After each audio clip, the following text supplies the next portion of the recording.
Hello and welcome to Conversations and Community Leadership, a project from Leadership for Civic and Community Engagement at North Carolina A&T. This course is stewarded by Dr. Karen Jackson. Now, here's the show.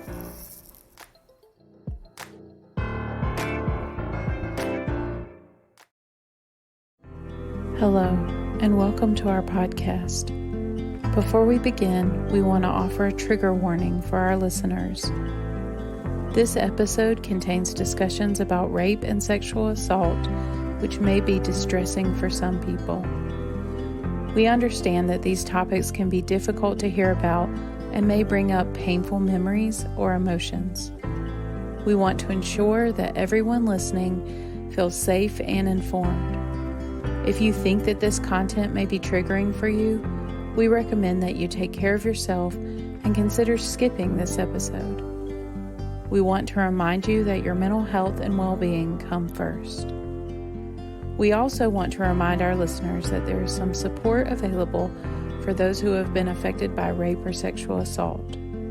If you or someone you know needs help, we encourage you to seek professional support or reach out to a helpline. Thank you for listening, and we hope you enjoy this episode.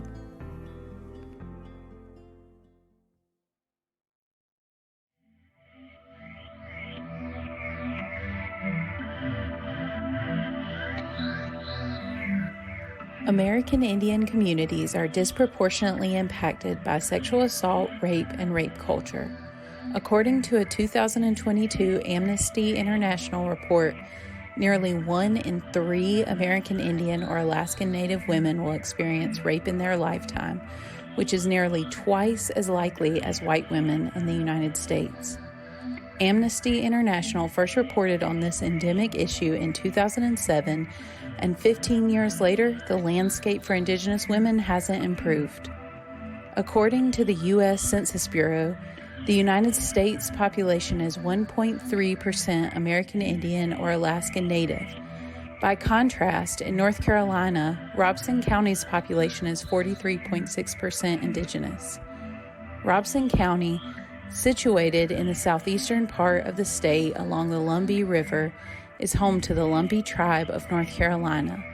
The Lumbee tribe is a state-recognized tribe and is the largest tribe east of the Mississippi River and the 9th largest in the country. In 2022, the Rape Crisis Center of Robeson County reported a continued influx of victims. The numbers remain consistent in comparison to previous years and show no sign of subsiding. This trend points to the endemic quality of this issue of sexual violence against Indigenous communities, including those of Robeson County. Throughout history, sexual violence has been used as a tool to colonize and demoralize the Indigenous people of the Americas. Additionally, the systemic dismantling of tribal sovereignty has contributed to the staggeringly high rates of sexual violence in present-day tribal communities. Indigenous communities also experience social barriers such as limited resources and access to services that exacerbate the issue.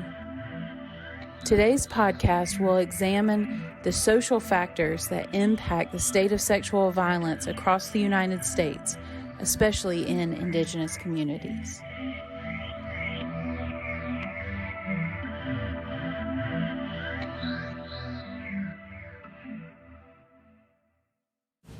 Hi there. Good Saturday morning to everyone. My name is Brenda Reuter. I am a PhD student at North Carolina A&T. I work as the Diversity and Inclusion Head at Contour Brands, more probably better known as Wrangler and Lee Jeans.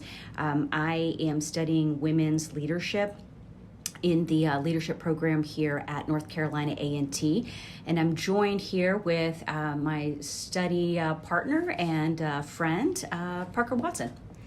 Hi, my name is Parker Watson. I, as Brenda said, am also in the PhD program at North Carolina A&T State University. We are studying leadership, and I work currently at UNC Pembroke, the University of North Carolina at Pembroke, in the Career Center as the Associate Director for Experiential Learning. I have a storied history with some of the things that we've been talking about today. I've been volunteering with the Rape Crisis Center of Robeson County for nearly a decade now. Wow. And so this is a topic that I'm extremely passionate about, and I'm looking forward to sharing some of the things that we've learned with you today. Yeah. Thank you for that. It's interesting when Parker and I started discussing opportunities for projects and how we would do our research for this. It was really her background with the Rape Crisis Center that anchored a lot of the work that we're gonna that we did, and then ultimately what we're going to talk about today. So. Our topic is rape, sexual assault, sexual violence. There's a pretty big umbrella in how we talk about rape. And I have to say, going into this, I really thought rape was pretty linear. I thought women were sexually assaulted. I obviously, I've as a woman, my whole life I've had that in the back of my head that, gosh, I hope that doesn't happen to me. I hope it doesn't happen to my friend. It's always been on my conscience, as knowing that that's a possibility. I don't think until we did the research and some of our insights we'd like to share with you today, that I understood how different your experience as a survivor can be and how much of things that surround you. We'll talk a little bit about rape myth and so in some other constructs here in a minute, but how much all of that is influenced by your experience or your experiences is influenced by that. When did you start at the Rape Crisis Center? What brought you to it? So I actually got connected with the Rape Crisis Center when I moved to Robeson County. I had just taken a job at UNC Pembroke, and one of my colleagues on campus nominated me to join the board of directors. Mm-hmm. And because this is an issue that I am incredibly passionate about, I've been connected to women's issues for as a passion point for most of my life, probably. Mm-hmm. And so when I got connected with this opportunity, I really threw myself into it. I ended up serving as the chair at one point. I have been a victims advocate, meaning that I've taken the duty phone and taken calls when people call the crisis line, and served advocates in that way, or served survivors in that way.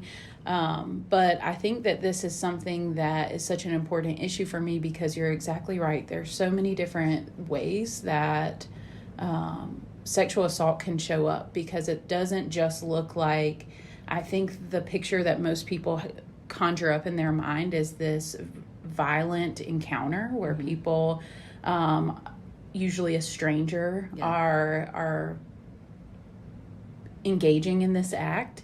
But that's really not what it looks like. I think sexual assault and rape, while it can look like that, but sexual assault and rape looks like a lot of different things. Sometimes it looks like repeated pressure or guilting somebody into a sexual act, because consent really requires that you're giving enthusiastic, continual, and freely given consent, meaning that you can withdraw that at any time. And I think that those are the types of things that create gray area and nuance around sexual experiences that people don't really think about or talk about as they are having conversations with their partner, teaching adolescents sort of how to engage in sexual relationships safely. Mm-hmm.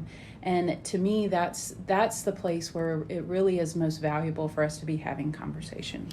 You know, you brought up a great thing, and I think we can start. I think it's a good place to start is consent.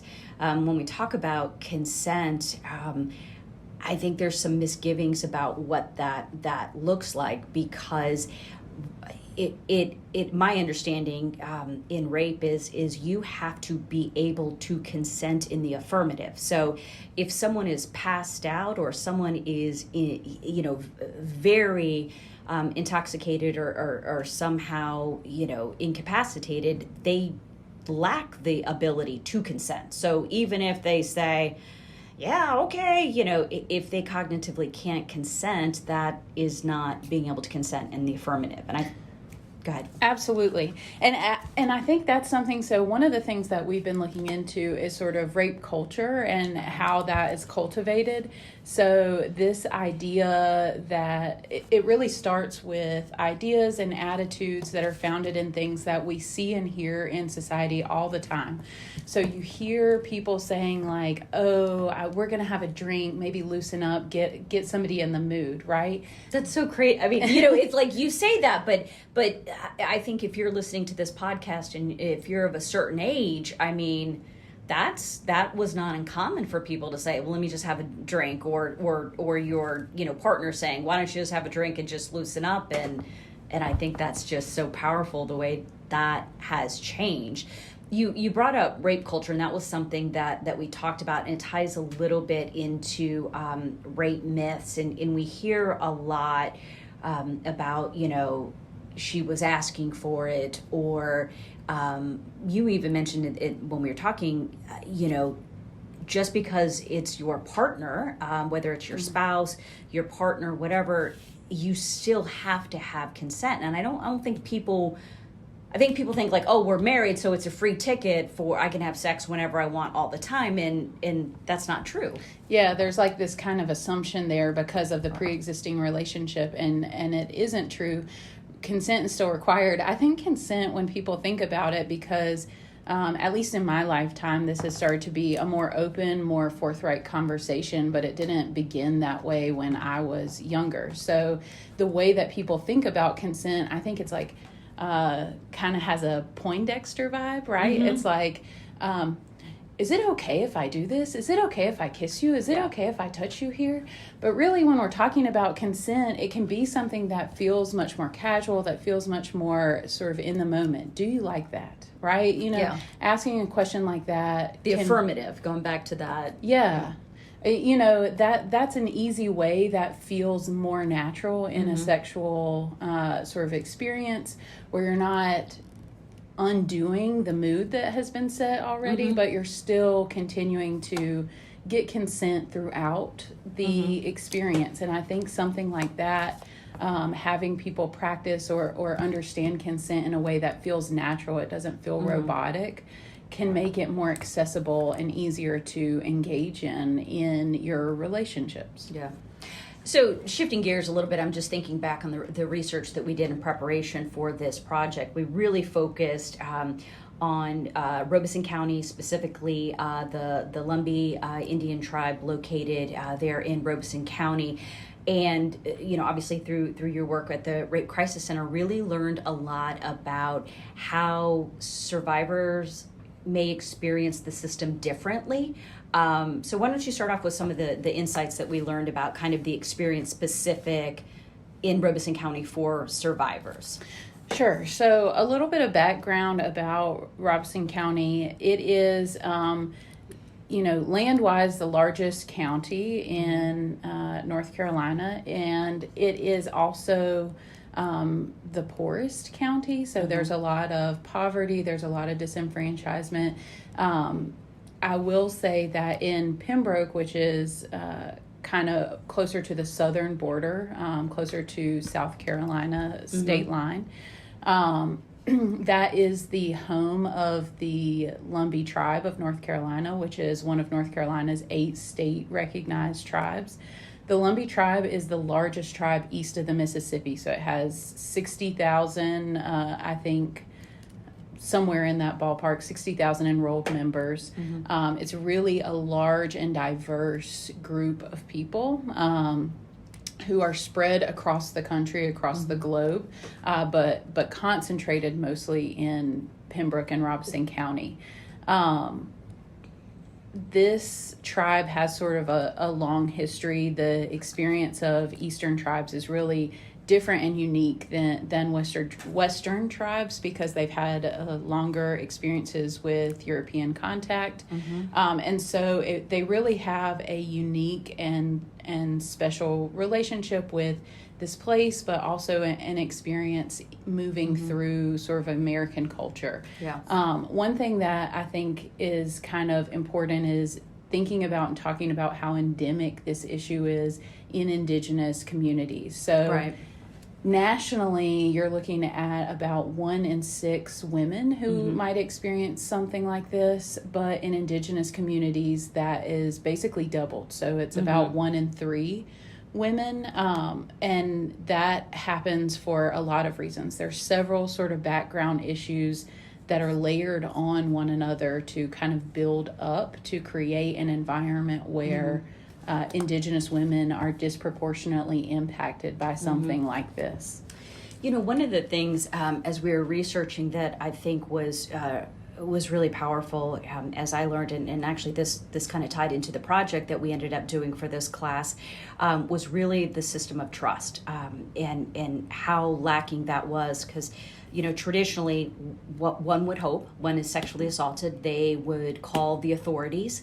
The authorities would come in, secure the situation, care would be given to the survivor, and then prosecution, so on and so forth. In doing the research here, and as we were looking in this project, that's really not the case in Robeson County because of the lack of trust from many of the victims who happen to be part of the Lumbee tribe, and in not having that trust maybe with law enforcement from a lot of the things that we talked about. I think that you did a really good job. If you could kind of expand on that a little bit, talking about that relationship. Yeah, so before I kind of launch into my perspective on that, I do want to acknowledge that I am a white woman. I think that's really important to think about, that I have spent over a decade at this point in Robeson County. I've worked closely with members of the tribe, and I have really integrated myself into the community, but the lens that I hold is that of a white woman, and that comes with a certain level of privilege. So I think It's important to sort of acknowledge that for our listeners who can't see my white skin before we move on. So from what I've learned and experienced in living in Robeson County, kinship is something that is incredibly important. And so working with my students on campus, working in the community, one thing that I have experienced or observed is that there's a degree of sort of vouching, right? When people from outside the community that come in, or people who we don't know, who we aren't connected to in Robeson County, there is a level of distrust. And in my mind, I think that makes sense, right? You're talking about historically. I experienced that trying to get this project done. I kind of had to call you to call them to call me back. So yes, 100%. Yes. So when I was first getting to the community, I had to build initial relationships and have those people vouch for me to my students and to my colleagues. And that is very much how it works. And I think that makes sense if you think about the history sort of this place, because you're thinking about a marginalized community where several literal boatloads of outsiders came in and then wreaked havoc on this community for hundreds of years. And so thinking about sort of the relationship of a community to itself and to outsiders, I think in that historical context totally makes sense. But that's the reality of sort of how we have to operate. So if we... And then how does that tie in? And apologies, you just... that's okay. Remind me of something we were researching is, how does that kind of vouching, how does that show up when a victim has to call the police? So I think one of the valuable things is that Robeson County is a rural community. Right. It is consists of several small towns. Many people know each other, and one thing that is commonly happens in Robeson County, a refrain that you'll hear over and over again, especially related to the Lumbee tribe, is "Who's your people?" People will ask one another that to try and identify those kinship connections. So they're looking to identify a common relation or someone who they know in common. Oh, I went to high school with your auntie or something like that. And I think those sort of connections instantaneously then make us friends, allies. Incredible. Yes. You know that I am someone who is at least marginally safe because I know. And so most police, so. most of the Lumbee tribe don't have existing relationships with the authorities, I would imagine, or have that kind of kinship. I think that, well, I guess it depends. When you say authorities, are you talking about law enforcement? Yeah, I'm just talking about like something that in our research that we uncovered is again, part of kind of the chain of events that happens after a sexual assault is, the notification, and there's what we found in our research. There's many reasons women don't report a sexual assault, maybe because they're afraid of the assailant. They might feel that they're not going to be believed, and then kind of where we are right now is that they don't trust the law enforcement because they haven't had that, who your people, that type of thing. I think, well, and while we were on site working with the Rape Crisis Center, I think we saw some of that. So Virginia talked about some of the work that they're doing in the community to build those relationships before they get to the crisis moment. Yeah. They are working with some of the homeless population in the area, building those relationships, taking them clothing, socks, toiletries, and things, so that they're just building up that trust, building up those relationships. Yeah. And Virginia does as the director, she really does an amazing job of doing that. And I think you bring up a good point of building that trust both with potential survivors, because it's sad to think that you have to almost let people know what your services are in advance of something.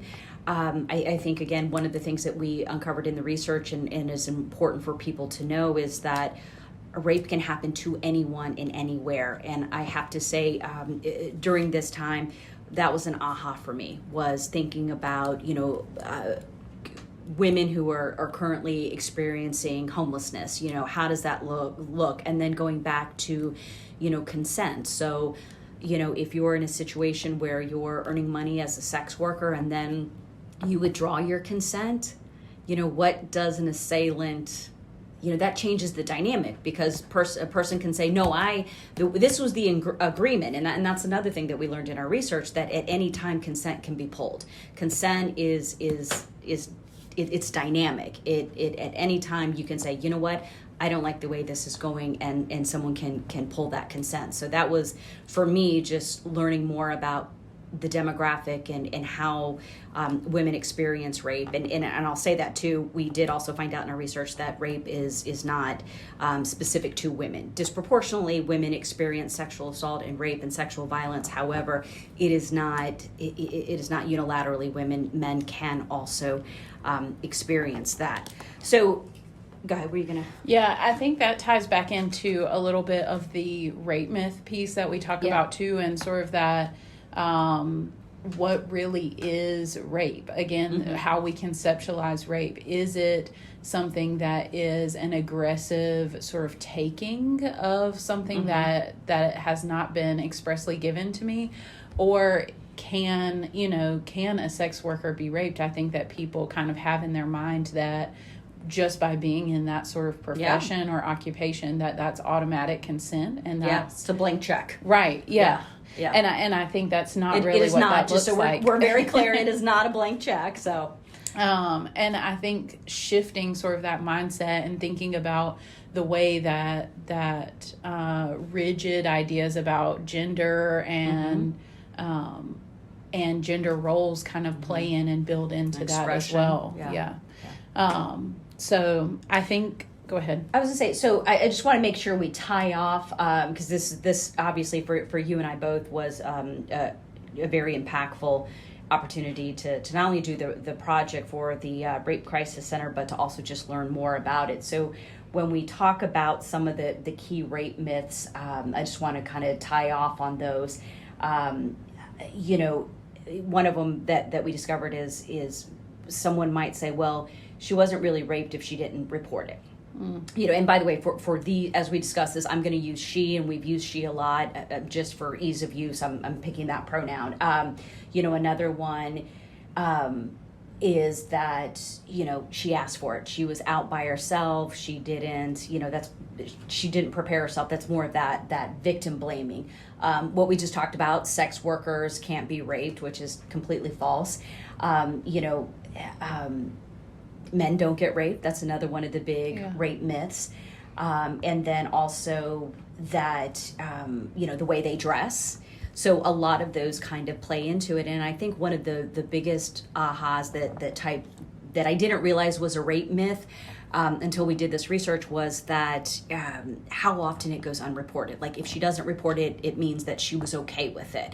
And as we did the research and really kind of rolled up our sleeves at the Rape Crisis Center, you realize how multifaceted the experience is. It's not just violence against you, but it's like, okay, well, what if this is my husband or my boyfriend or my caregiver? What do I do with my kids? How do I provide? Where am I going to go, for a home? We heard stories of some very tough stories to hear. And I remember when we were, as part of this project, we were cleaning up the closet and there was bins and bins of sweatpants. And I kind of looked at you like, what is this for? We looked at Virginia and she's like, some women come with ripped and torn clothes, or quite frankly, they don't want to put on whatever it is they had when they were assaulted. So, in my head, I thought, wow, being in a hospital after just being assaulted, trying to figure out, is it safe for me to go home? How do I get my kids?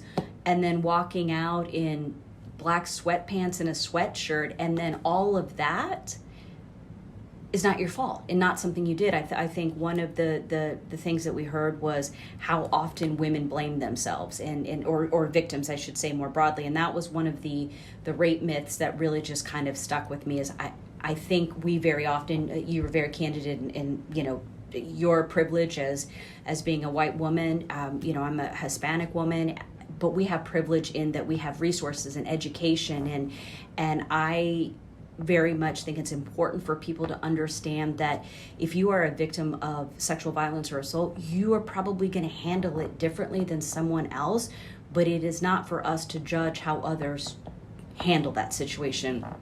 It is for us to support and lift them up and help where we can, but not to judge how they did or did not handle it, because quite frankly, we just don't understand all of the stratification that really surrounds that situation. And for me, that was really powerful in the research, because in my head would be like, well, why don't you do X, Y, Z? Well, why don't you do, of course, because I'm looking at it from my lens, from my vantage point. And I think that's one of the cornerstones of rape myth, regardless of what that myth is making sure that you're using a lens other than your own lens of personality, privilege, whatever that may be. So I think also something to consider maybe is expanding the idea of what rape is. Doesn't just happen for the assailant or for the perpetrator, right?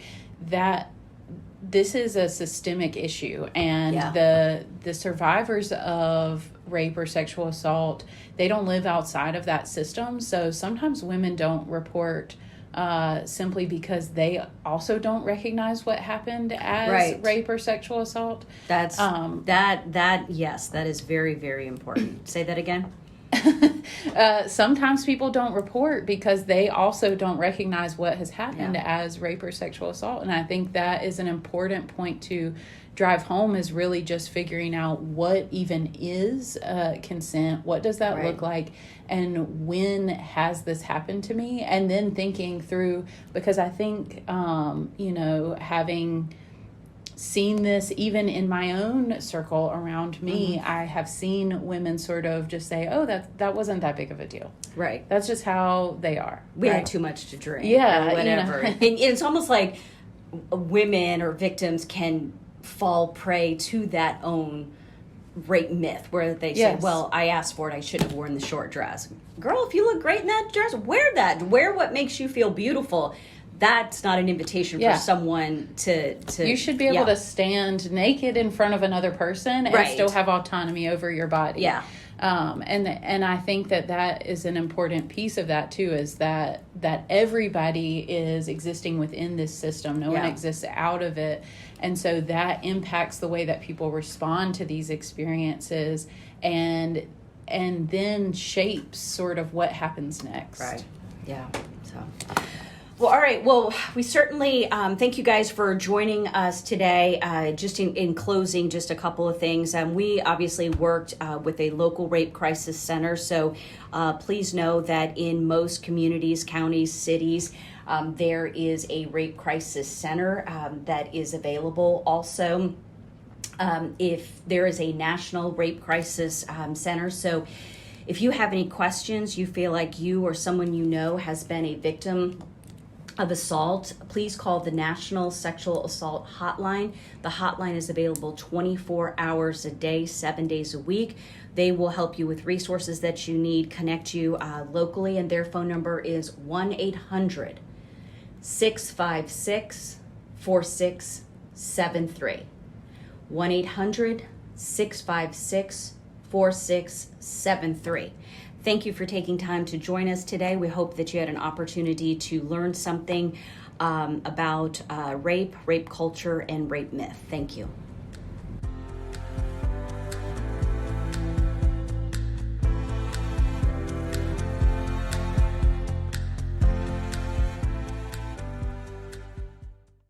Thank you for listening to Conversations and Community Leadership, a project from Leadership for Civic and Community Engagement at North Carolina AT&T, with your host and leader, Dr. Karen Jackson.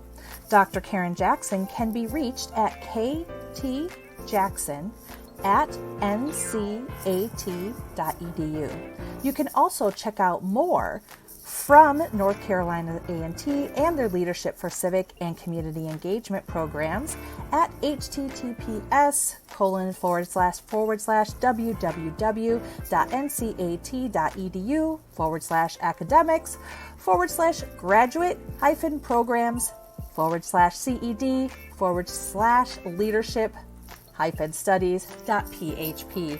You can also type it right into their main website and find it at www.ncat.edu. Thanks for listening. This has been a Big Mouth Media production.